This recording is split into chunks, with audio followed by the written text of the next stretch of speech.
The morning alarm pierced through the darkness at 4:30 a.m., just like it had for the past 8 years. James Mitchell rolled out of his narrow bed in the cramped London flat, his body moving with the mechanical precision that military training had drilled into every fiber of his being. The red uniform hanging on the door seemed to mock him in the dim light, a symbol of honor that few people truly understood the weight of carrying.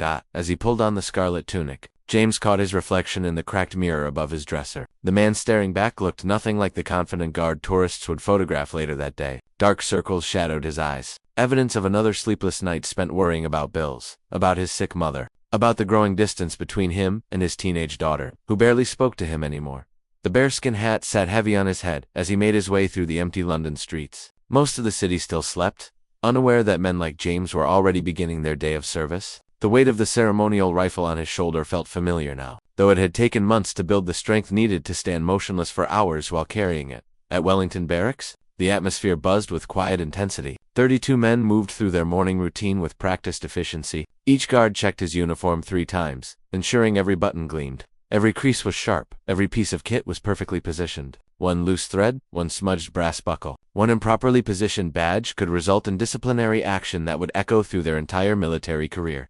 James had learned this lesson the hard way during his first year. A single speck of dust on his bayonet had earned him 2 weeks of extra duties and a formal reprimand that still sat in his service record. The humiliation had burned, but it had also taught him the level of perfection expected from someone who represented the crown. The briefing room fell silent as Sergeant Major Thompson entered, a man whose 40-year military career was written in the lines of his weathered face. Thompson commanded respect without saying a word. His eyes swept over each guard, cataloging every detail, searching for any sign of weakness or imperfection. "Gentlemen," Thompson's voice carried the authority of decades spent molding young soldiers into representatives of British tradition. "Today, we have 3 state visits, 2 ceremonial duties, and approximately 15,000 tourists who will photograph, film, and judge every moment of your service. You are not just soldiers today. You are living symbols of 500 years of military tradition."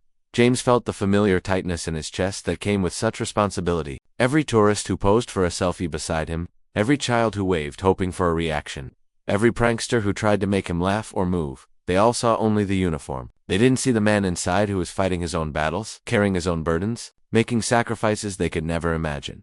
The march to Buckingham Palace began at precisely 6:15 a.m. Their boots struck the pavement in perfect synchronization, creating a rhythmic thunder that echoed off the buildings lining the route. James had walked this path over 2,000 times, but the weight of duty never lessened. If anything, it had grown heavier with each passing year. As they approached the palace gates, the first tourists were already gathering. Camera phones emerged from pockets and bags, ready to capture these legendary figures who stood as still as statues regardless of weather, provocation, or personal discomfort. What those cameras couldn't capture was the human story behind each red tunic. James took his position at the palace's main entrance. The morning sun cast long shadows across the courtyard, and he could already feel sweat beginning to form under the heavy wool uniform. The temperature would climb throughout the day, but he would stand motionless, his face a mask of professional composure. A young girl, perhaps 7 years old, approached with her parents. She waved enthusiastically, her face bright with innocent joy. James felt a pang in his chest, remembering his own daughter at that age, before military deployments and long hours had created an unbridgeable gap between them. The little girl's disappointment at his lack of response was visible, but he couldn't break character. The uniform demanded perfection, even at the cost of a child's smile. Hours passed with mechanical precision. James's body ached from maintaining perfect posture.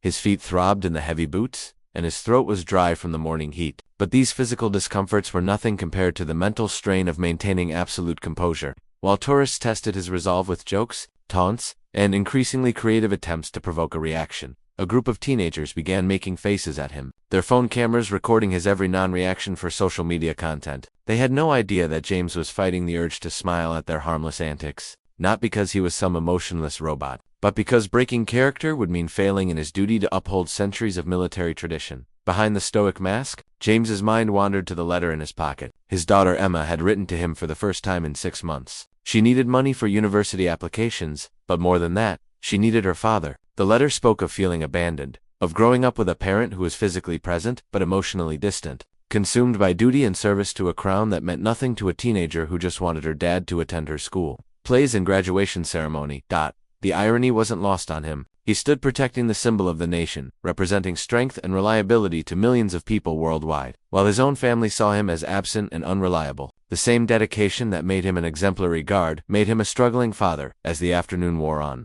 the crowds thickened. Tour groups gathered around him, guides explaining the history and significance of the Queen's Guard, while treating him as nothing more than a living museum piece. He heard fragments of conversations in dozens of languages, all discussing his role as if he weren't there, as if he couldn't hear every word. "They're not real soldiers," one tourist commented dismissively. "It's just for show. If only they knew." James had served 2 tours in Afghanistan, had seen combat that haunted his dreams, had lost friends whose names were etched in his memory alongside their final moments. The ceremonial duties were just one aspect of their military service, but it was the only part the public ever witnessed.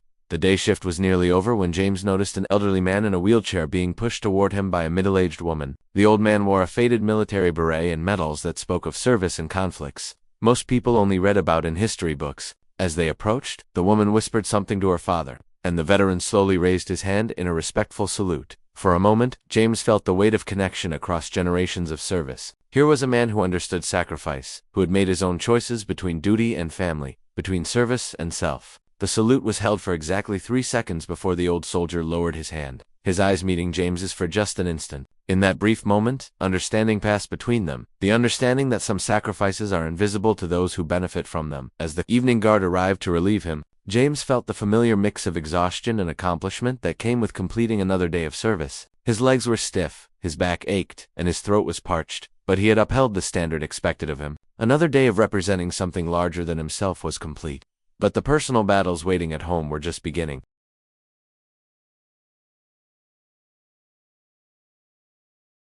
The rain fell in steady sheets across the palace courtyard, turning the normally pristine stone into a slippery maze of puddles and streaming water. James had been standing at his post for 3 hours, his red uniform gradually darkening as the water soaked through the wool. The tourists had long since retreated to covered areas, leaving only the most dedicated photographers huddled under umbrellas to capture images of the stoic guards enduring another typical London. Downpour. Water dripped steadily from the brim of his bearskin hat, running down his face and neck before disappearing into his collar. His boots, polished to mirror brightness that morning, now reflected the gray sky through a film of rainwater. But James remained motionless, his rifle held at the precise angle required by regulations, his face maintaining the expressionless mask that had become second nature. After 8 years of service, behind his stone-like exterior, however, his mind was racing with concerns that had nothing to do with military duty. Emma's acceptance to medical school should have been cause for celebration, but the reality of university costs had hit him like a physical blow when he researched the fees the night before. Even with student loans, she would need thousands of pounds for living expenses, books, and equipment. Money he simply didn't have.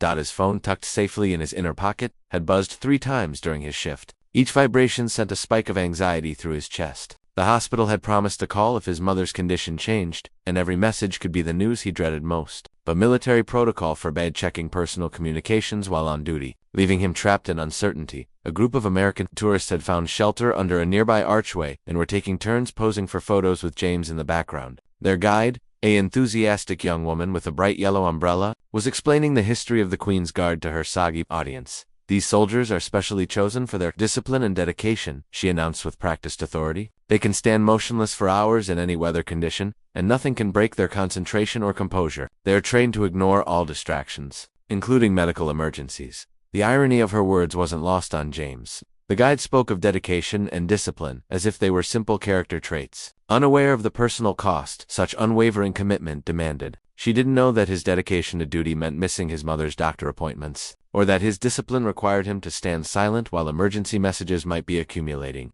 On his phone, a commotion near the palace gates caught his attention. Though he maintained his forward-facing position, a delivery van had gotten too close to the security perimeter, and police officers were directing the driver to move along. These small incidents happened daily, each one requiring mental cataloging while maintaining the appearance of complete indifference to everything happening around him. The rain intensified, driven by gusts of wind that sent sheets of water across the courtyard. James felt the familiar ache beginning in his lower back, the result of maintaining perfect posture for extended periods while wearing 30 pounds of wet ceremonial kit. His feet had gone numb in the waterlogged boots an hour ago, but the numbness was almost a relief compared to the sharp pain that would return when circulation resumed. Through the gray haze of falling rain, James spotted a familiar figure approaching, Dr. Harrison, a military psychologist who worked with guards struggling with the mental demands of their role. was making his way across the courtyard despite the weather. The sight of Dr. Harrison during duty hours was never a good sign. The doctor spoke quietly with the duty sergeant before both men approached. James's position, this was highly unusual. Protocols existed for communication during ceremonial duties, but they were rarely used except for genuine emergencies. "Guard Mitchell," the sergeant said in a voice barely audible over the drumming rain, "you have an urgent message from St. Mary's Hospital. Dr. Harrison will escort you too.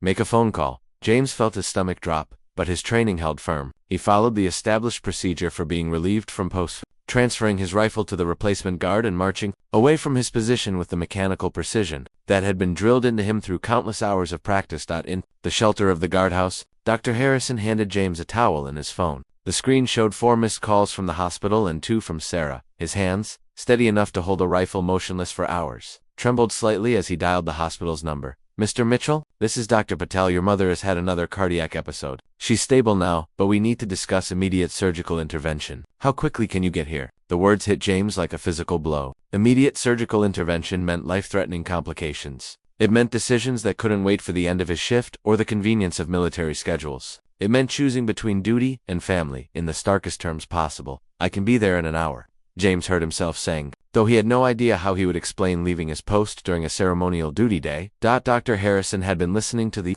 conversation and placed a reassuring hand on James's shoulder. "Go," he said simply. "I'll handle the paperwork and explain to the sergeant major. Your family needs you more than the palace does today." The journey to South London passed in a blur of underground trains and bus connections. James had changed into civilian clothes, but he couldn't shake the feeling that he was somehow still on duty, still representing something larger than himself even in this moment of personal crisis. St. Mary's Hospital buzzed with the controlled chaos that characterizes medical facilities, dealing with life and death decisions. James found Sarah in the surgical waiting area, her face pale with exhaustion and worry. She looked up as he approached, and for the first time in years, she seemed genuinely relieved to see him. "They took her into surgery 40 minutes ago," Sarah explained. "Dr. Patel said it's a complex procedure, but they're optimistic. The surgeon is one of the best in London." James sank into a plastic chair that felt alien after hours of standing at attention. The waiting area was filled with other families facing their own medical emergencies, each group clustered around their own private drama of hope and fear. "I'm sorry I wasn't here sooner," James said, the words carrying 8 years of accumulated guilt.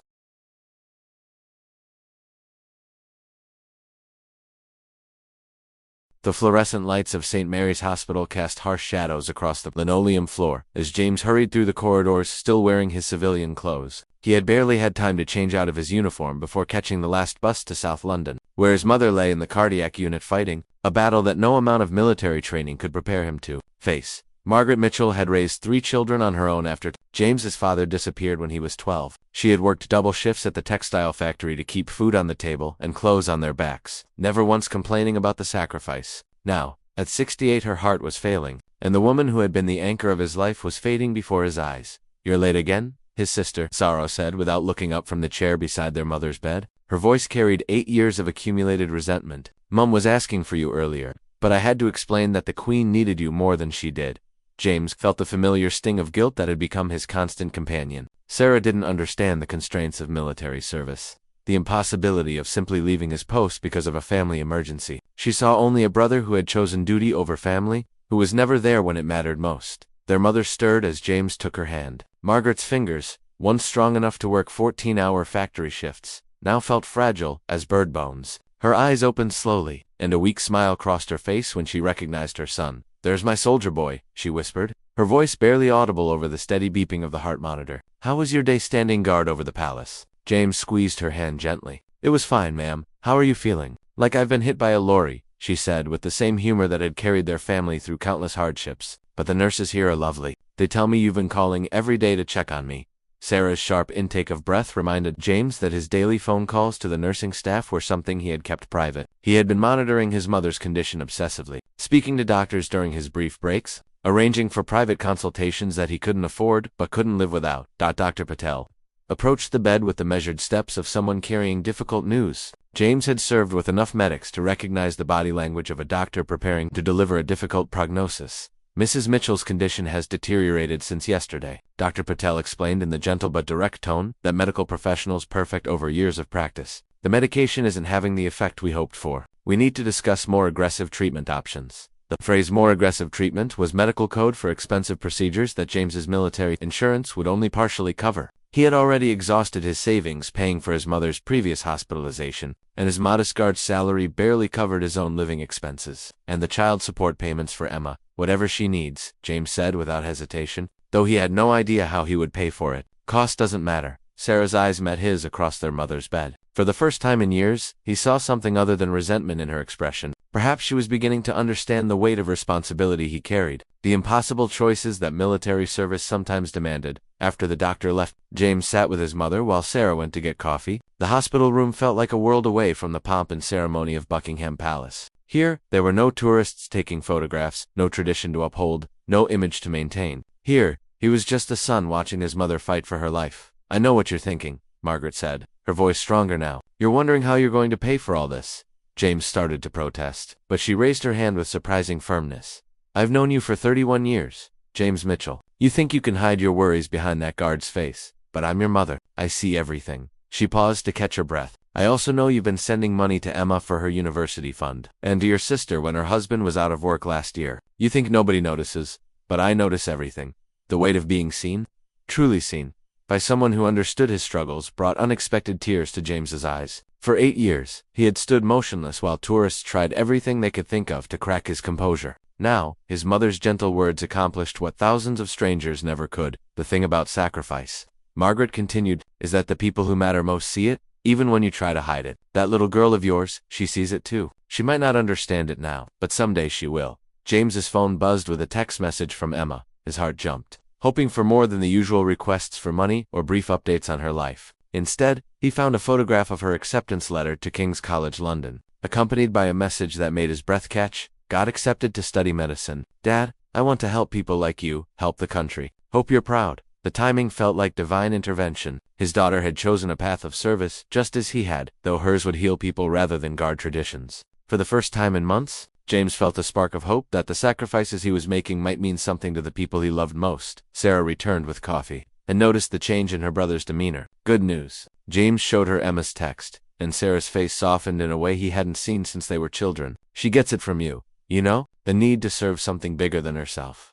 The next few hours passed in the strange rhythm of hospital waiting. Nurses came and went, checking vital signs and adjusting medications. James called his commanding officer to request emergency leave for the following day, something he had never done in 8 years of service. To his surprise, Sergeant Major Thompson approved the request without question, adding that James had earned the right to put his family first when it truly mattered. As visiting hours ended, James faced the familiar conflict between duty and family. His morning shift began at 4:30 a.m., which meant leaving the hospital now to get adequate rest before another day of standing guard. But his mother's condition was unstable, and leaving felt like abandonment. Margaret seemed to read his thoughts. "Go home, son. Get your rest. The palace needs you tomorrow, and I need you to be strong. But what if something happens during the night? Then Sarah will call you, and you'll deal with it then. But living in fear of what might happen won't change. What will happen?" Her wisdom, gained through decades of facing uncertainty, offered him the permission he needed to leave. On the bus ride home, James reflected on the strange double life he led. By day, he was a symbol of unwavering strength, standing guard over centuries of tradition while tourists from around the world marveled at his composure. By night, he was a man struggling with the same fears and uncertainties as anyone else, worried about his mother's health, desperate to connect with his daughter, constantly juggling financial pressures that his uniform couldn't protect him from. The other guards probably had their own hidden struggles, their own secret battles fought away from the public eye. The man who stood beside him at the palace gates might be dealing with divorce papers, struggling with depression, or fighting addiction. The uniform made them all equal in the eyes of the public, but behind the ceremonial facade, they remained human beings with human problems. Back in his small flat, James sat at his kitchen table and wrote a letter to Emma. Not an email or a text message, but an old-fashioned letter written by hand on paper. He told her about his pride in her acceptance to medical school, about the sacrifices that had shaped both their lives, and about the invisible threads that connected service to others with love for family. As he sealed the envelope, James realized that his mother was right. The people who mattered most did see his sacrifices, even when he tried to hide them. Tomorrow, he would stand guard again, motionless and silent, while the world assumed he was nothing more than a living statue. But tonight, he was simply a son, a father, and a man learning that true bravery sometimes meant allowing others to see his vulnerability.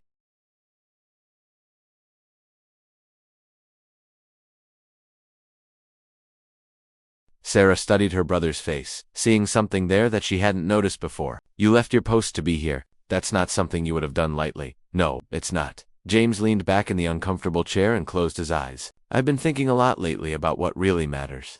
About the difference between duty and service. Is there a difference? I'm beginning to think there is. Duty is following orders, maintaining traditions, standing where you're told to stand regardless of personal cost. Service is about making choices that help the people who matter most. He opened his eyes and looked at his sister. I've been so focused on duty that I almost forgot about service. Hours passed with agonizing slowness. James called Emma to update her on their grandmother's condition. Surprised by the maturity in his daughter's voice as she offered to take the train down from Manchester to be with the family, for the first time in months, they had a real conversation, one that went beyond logistics and money to touch on fears, hopes, and the complicated love between a father and daughter who barely knew each other anymore. Dad, Emma said near the end of their call, I know I haven't said this much lately, but I am proud of what you do. I just wish it didn't have to cost us so much time together. The honesty in her voice broke through James's emotional defenses more effectively than any tourist's prank or provocation ever could. I'm proud of you too, sweetheart, more than you know. Dr. Patel finally emerged from the surgical wing, his scrubs still showing signs of the lengthy operation. The expression on his face was carefully neutral, the practiced look of a surgeon who had delivered both devastating news and miraculous recoveries. The surgery was successful, he announced, and James felt his legs nearly give way with relief. Your mother's heart rhythm has stabilized, and we were able to repair the damaged valve. She needs several weeks of recovery, but the prognosis is very good. Sarah burst into tears. 8 hours of accumulated tension finally finding release. James put his arm around his sister, feeling the strange sensation of comfort that comes from sharing a burden rather than carrying it alone. As they waited for permission to see their mother, James reflected on the day's events. He had abandoned his post, broken the sacred trust of military duty, and violated 8 years of perfect service record. Yet he felt more at peace than he had in months. The palace would still be there tomorrow, guarded by other dedicated soldiers maintaining the same traditions he had upheld. But his mother would only have this one life, and Emma would only have this one chance at university, and Sarah would only have this one brother willing to choose family over duty when it truly mattered. For the first time since putting on the red uniform, James understood that real bravery wasn't about standing motionless in the rain or ignoring personal discomfort for the sake of ceremony. Real bravery was about making the difficult choice to be present when presence mattered most, even when that choice came at personal cost.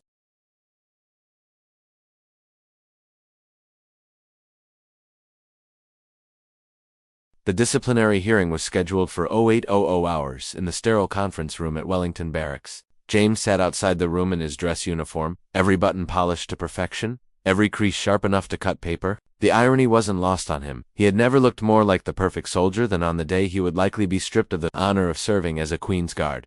Sergeant Major Thompson emerged from the room, his weathered face unreadable. In his 40 years of military service, Thompson had presided over hundreds of disciplinary hearings. But something about this case seemed different. He had watched James Mitchell develop from an eager young recruit into one of his most reliable guards, and yesterday's breach of protocol didn't fit the pattern of the man he thought he knew. Mitchell Thompson's voice carried the weight of institutional authority. You're being charged with abandonment of post during ceremonial duties, failure to follow proper channels for emergency leave, and conduct prejudicial to good order and military discipline. Do you understand the charges? Yes, Sergeant Major. Do you wish to explain your actions? James had prepared for this moment during the sleepless night he spent at the hospital. He could offer excuses, explain the emergency circumstances, appeal to human compassion. But the military operated on different principles than civilian life, and emotions rarely trumped regulations in disciplinary proceedings. My mother was undergoing emergency heart surgery. Sergeant Major, I made a choice to be with my family rather than maintain my post. I accept full responsibility for my actions.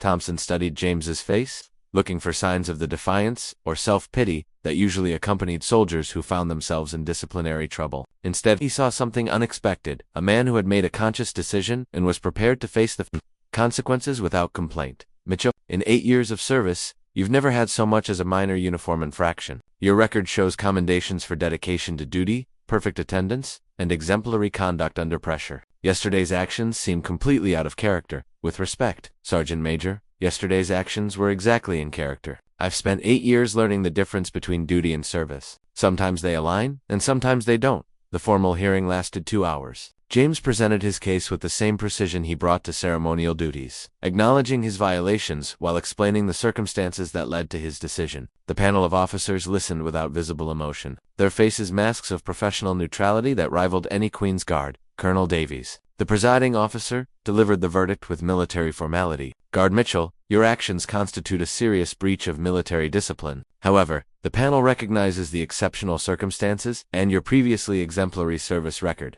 You will receive a formal reprimand, reduction in rank, and reassignment to non-ceremonial duties. You will also forfeit 2 weeks' pay. The punishment was far lighter than James had expected, but the reassignment hit harder than any financial penalty. After 8 years of standing guard at the most prestigious posts in London, he would be relegated to administrative duties or perimeter security. The red uniform that had defined his identity would be replaced by standard military fatigues, and the tourists who had unknowingly shared his daily life would never see him again. But as James left the hearing room, he felt an unexpected sense of relief. The weight of perfect composure, the constant pressure of representing centuries of tradition, the impossible standard of never showing weakness or humanity, all of it lifted from his shoulders like removing a heavy pack after a long march.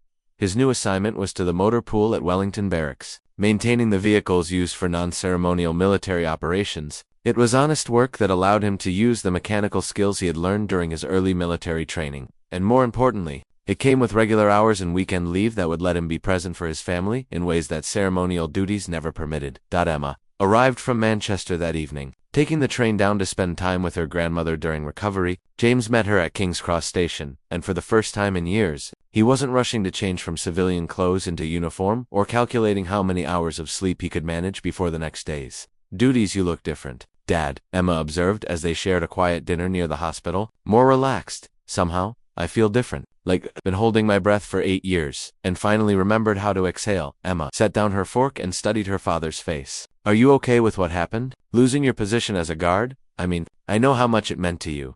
James considered the question carefully. The ceremonial duties had given him purpose, pride, and a sense of belonging to something larger than himself. But they had also cost him relationships, opportunities, and the chance to be fully present during important moments in his family's life. The uniform was an honor to wear, he said finally, but I think I confused wearing it with being worthy of it. Real honor isn't about standing motionless while people photograph you. It's about making the right choices when choices matter. Over the following days, James settled into a routine that felt strange in its normalcy. He worked regular hours, came home to his flat each evening, and spent his weekends visiting his mother and catching up with Emma. Dramatic transformation in his daily life gave him perspective on the sacrifice he hadn't realized he was making during his years as a ceremonial guard. His mother's recovery progressed steadily, aided by the peace of mind that came from having her son present and available during her rehabilitation. Dr. Patel commented on how much Margaret's spirits had improved since James began visiting daily, noting that emotional support often played a crucial role in cardiac recovery. Your father would be proud of the choice you made,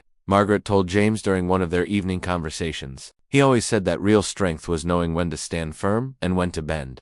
James had few memories of his father, who had left when military discipline might have seemed like an attractive alternative to the chaos of raising 3 children. But his mother's words carried the weight of wisdom earned through decades of single parenthood and sacrifice. The financial implications of his punishment began to make themselves felt within weeks. The reduction in rank meant a significant decrease in pay, and the forfeited wages created an immediate budget crisis. James found himself calculating grocery expenses and bus fares with the same precision he had once applied to uniform inspections.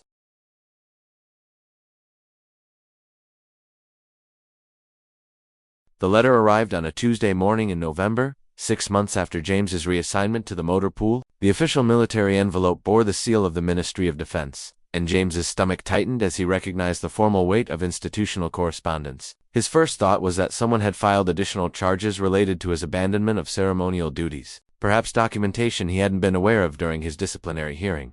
He opened the letter carefully, his hands steadier than they had been since learning to hold a rifle at attention. The contents, however, were nothing like what he had expected. The letter was an invitation to participate in a new military initiative called the Family Support Program, designed to help serving personnel balance the demands of duty with personal responsibilities. The program, according to the letter, had been developed in response to growing concerns about mental health and family stability among military personnel assigned to high-stress, high-visibility roles. The Ministry of Defense was looking for experienced soldiers willing to share their stories and mentor younger personnel who were struggling with similar challenges. James read the letter 3 times, trying to process the implications. His career-ending breach of protocol had somehow become a qualification for helping other soldiers navigate the same impossible choices he had faced. The military bureaucracy, known for its rigid adherence to rules and regulations, was acknowledging that perhaps some rules needed to be examined more carefully. The phone call came that afternoon while James was replacing spark plugs in a transport vehicle. Sergeant Major Thompson's voice sounded different over the phone, less formal, more personal than James had ever heard it during 8 years of ceremonial service. Mitchell, I assume you received the letter about the family support program. Yes, Sergeant Major. I'm still trying to understand exactly what they're asking. They're asking you to help prevent other good soldiers from facing the same impossible choice you faced. The brass has finally figured out that losing experienced personnel to family crises is bad for everyone involved. James set down his tools and walked away from the motor pool's noise to hear the conversation more clearly. Are you saying my case wasn't unique? Your case was unique because you had 8 years of perfect service before you cracked. Most soldiers start missing duties, showing up late, or requesting transfers long before they reach the breaking point you reached. But the underlying problem, the conflict between duty and family, affects about 60% of ceremonial guards at some point during their service. The statistics were sobering. James had assumed his struggles were personal failures, signs of weakness that he had hidden behind his professional composure. The idea that most of his fellow guards were fighting similar battles while maintaining the same stoic facade was both comforting and disturbing. What would the program involve? James asked. Counseling, training, mentorship responsibilities, and policy consultation. The ministry wants to develop new protocols that allow for family emergencies without completely abandoning duty requirements. They need someone who understands both sides of the equation. James agreed to attend an initial meeting the following week. The session was held in a conference room at the Ministry of Defense building, an imposing structure that seemed designed to remind visitors of the weight of institutional authority. But the people gathered around the conference table defied expectations of military formality. Dr. Elizabeth Warren, a military psychologist who headed the family support program, opened the meeting with a presentation that included statistics James found shocking. Military divorce rates among ceremonial guards were 40% higher than among other service branches. Depression and anxiety disorders affected 1 in 3 guards during their first 5 years of service. Most disturbing of all, several guards had attempted suicide rather than face the choice between duty and family that James had confronted. The traditional military approach has been to expect personnel to compartmentalize their personal lives completely, Dr. Warren explained. But we're learning that this expectation is. But Emma surprised him by announcing that she had applied for and received a scholarship that would cover most of her medical school expenses. I wrote about growing up with a father who served his country, she explained, and about learning the value of service from watching his dedication to duty. The scholarship committee was impressed by the essay. The irony was perfect. His daughter had turned his military service into an asset for her own future. While he was learning to define himself by something other than the uniform he no longer wore, Sarah visited one evening, bringing dinner and news about their mother's progress. As they sat in James's small kitchen, she brought up a subject that had been weighing on her mind. I owe you an apology, she said without preamble. I spent years resenting you for choosing duty over family, but I never understood what that choice cost you personally. Watching you these past few weeks, seeing how much lighter you seem without all that pressure, I realized you were carrying a heavier burden than I knew.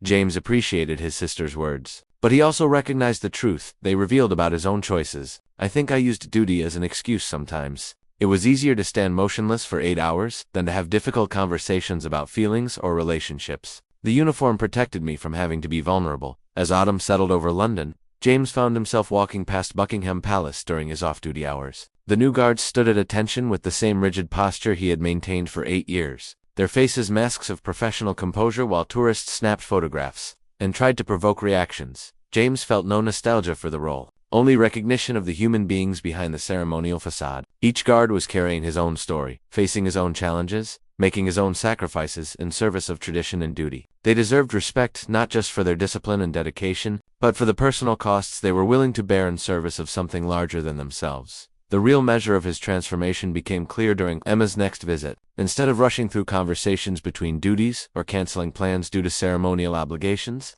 James was able to be fully present. They spent an entire Saturday together, talking about her studies, his new work, and the future they were both building.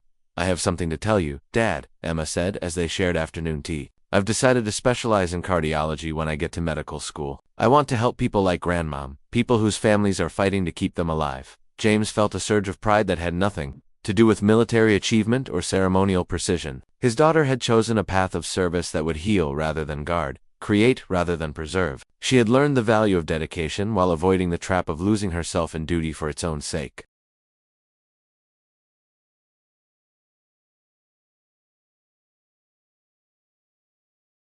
Two years after abandoning his ceremonial post, James stood before a gathering of 200 military personnel at the annual Armed Forces Family Conference. The venue was the Royal Festival Hall, a fitting location for a speech about balancing tradition with human needs. In the audience sat soldiers, officers, military spouses, and children who had all experienced the tension between duty and family that had once threatened to tear James's life apart.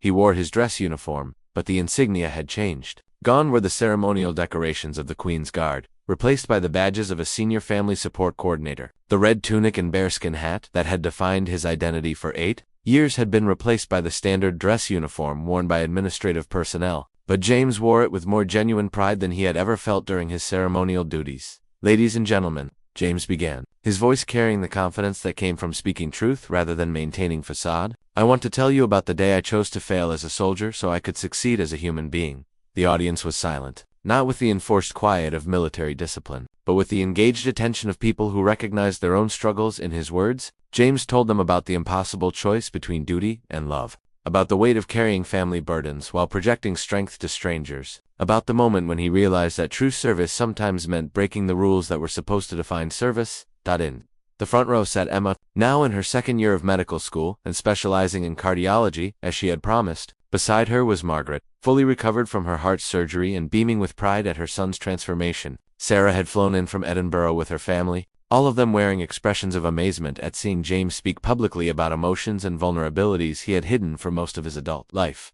"The military taught me about duty," James continued, "but my family taught me about service. Duty is about following orders and maintaining standards regardless of personal cost. Service is about making choices that protect and nurture the things that matter most. Sometimes they align, and sometimes they conflict. When they conflict, we need the wisdom to know which one serves the greater good." Dr. Warren, who had developed the family support program, watched from the side of the stage with satisfaction. The program had exceeded all expectations, reducing family-related departures from military service by 37% and significantly improving mental health outcomes among ceremonial guards. But more than the statistics, she was proud of the cultural shift that people like James had helped create within the military establishment. The questions from the audience revealed the breadth of challenges facing military families. A young officer asked about managing career advancement while being present for his children's development. A military spouse wanted to know how to support her husband through the stress of high-visibility assignments. A teenage girl asked how to understand why her father's duty sometimes seemed more important than her school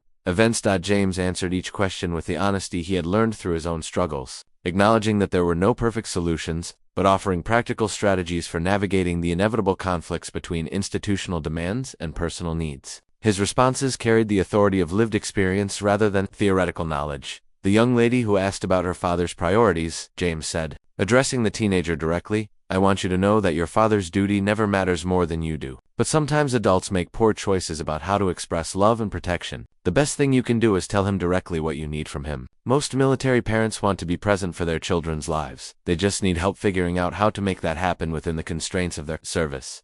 After the formal presentation, James found himself surrounded by military personnel seeking individual advice. Each conversation was brief but meaningful, connecting him with soldiers at various stages of the same journey he had traveled, from rigid adherence to duty toward a more nuanced understanding of service. Private Morrison, the young Scottish soldier James had first counseled, approached with his 6-month-old daughter in his arms. The baby wore a tiny shirt that read, "My dad protects families," a reference to Morrison's recent transfer to the family support program after completing his ceremonial duties. "She'll never know her father as a statue," Morrison said, holding his daughter with the same careful precision he had once applied to ceremonial drill. "Thanks to what you started, she'll know him as someone who helps other families stay together." The ripple effects of the program had exceeded anything James had imagined when he first received that letter from the Ministry of Defense. Young soldiers were entering ceremonial service with better preparation for the emotional challenges they would face. Families were receiving support before crises developed rather than after relationships had been damaged. Most importantly, the military was beginning to recognize that strength came not from emotional suppression but from emotional intelligence. Emma joined her father as the crowd began to disperse. Her medical school textbooks tucked under her arm, she had attended the conference as research for a paper on stress-related cardiac conditions and hypersure professions. "Dad," she said, linking her arm through his, "I've been thinking about what you said in your speech, about the difference between duty and service. I think I'm finally old enough to understand what you were going through during all those years when you seemed so distant." James felt the familiar tightness in his chest. But this time, it wasn't anxiety or guilt. It was the overwhelming gratitude of a parent who had been given the chance to rebuild a relationship he had thought was irreparably damaged. I spent so many years trying to be worthy of respect that I forgot how to be worthy of love, James replied. The uniform taught me discipline, but you and your grandmother taught me courage. Margaret approached them slowly, still using a walking stick but moving with the confidence of someone whose heart was finally strong enough to support her determination. At 70, she had become an unofficial spokesperson for military families, speaking at events about the importance of supporting service members' personal relationships alongside their professional duties. My son used to think that love was weakness, Margaret announced to anyone within hearing distance, a habit she had developed since recovering from surgery. Now he knows that love is what makes strength worth having. As the family walked together toward the Thames, James reflected on the strange journey that had brought him from ceremonial guard to family advocate. The red uniform hanging in his wardrobe at home represented 8 years of dedication to tradition and duty. But the standard dress uniform he wore today represented something more meaningful, the integration of service with humanity, duty with love, strength with vulnerability. The tourists at Buckingham Palace still gathered each day to photograph the stoic guards standing at attention, and James felt genuine respect for the soldiers maintaining those ancient traditions. But he also knew that behind each expressionless face was a human being carrying personal struggles, family concerns, and private hopes that deserved acknowledgement and support. The real measure of his transformation wasn't the policy changes he had helped implement or the soldiers he had counseled. It was the relationship with his daughter, rebuilt through honest communication and consistent presence. It was the peace in his mother's eyes, knowing her son was available when she needed him. It was the integration of the man behind the uniform with the soldier who wore it. That evening, James received a text message from Sergeant Major Thompson, who had retired the previous month after 42 years of military service. The message was brief but meaningful. Watched your speech online. Proud to have served with you. Real guards protect what matters most. As James prepared for bed in his small flat, he looked at the photograph on his bedside table. It showed 3 generations of his family: Margaret, Emma, Sarah, and himself, taken during Emma's graduation from her first year of medical school. They were all smiling, not with the forced composure of ceremonial duty but with the genuine happiness of people who had learned to prioritize love over appearance, connection over duty, service over self-sacrifice. The palace guards would continue their ancient watch, standing motionless while the world moved around them, protecting traditions that connected the present to centuries of history. But James had learned that the most important things worth protecting weren't buildings or ceremonies or even traditions. They were the relationships that gave life, meaning, and the love that made service worthwhile. In choosing his family over his post at Rainy Day 2 years earlier, James had discovered that true bravery wasn't about standing still in the face of adversity. It was about moving forward when movement mattered most, even when that movement meant leaving behind the identity that had once defined him. The boy who had joined the military, seeking honor and respect, had become a man who understood that real honor came from making choices that protected the people he loved, and real respect came from helping others navigate the same difficult journey from duty to service, from performance to presence, from standing guard over symbols to standing up for what truly mattered.